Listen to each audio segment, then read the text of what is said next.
societies to create new standards. Oh goodness, I thought I was loud enough. Somehow that's reassuring. I don't know why, but it sort of is. And I think that we're actually approaching, in the West, in the Anglo-Saxon sphere, a need for a new economic model. We need to start talking about things like trust. Not as kitsch, not as weird, not as twee.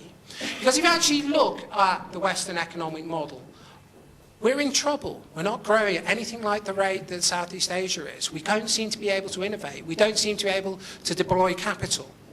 Part of this is because we've introduced the wrong sort of regulation. We've priced out. Our infrastructure costs, our audit and our compliance are so massive that we lose all of our efficiency gains. If we can talk about new models, new guilds, open guilds, new standards, we can invest our money to far, far greater and far more lucrative extent. Finally, we need a new social model. Now, social conservatism is often ridiculed as somehow passé, as somehow part of a failing order, where nasty and reactionary people condemn one-parent families or those with alternative lifestyles. Nothing could be further from the truth.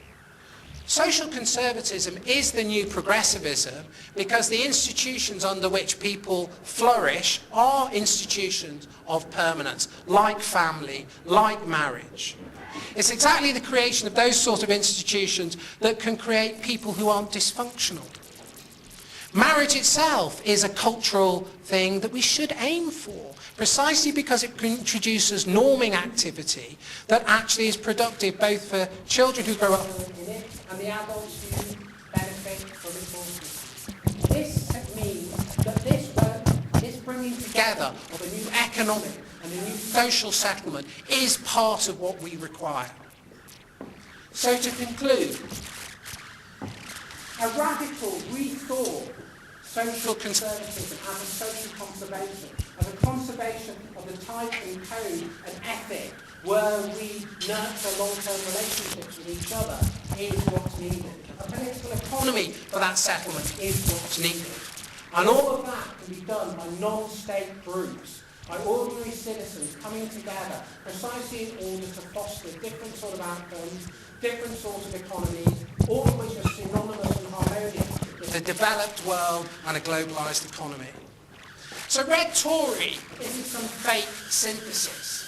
It's not some happy coincidence and paradox. It's actually a foundational paradox in new conceptuality.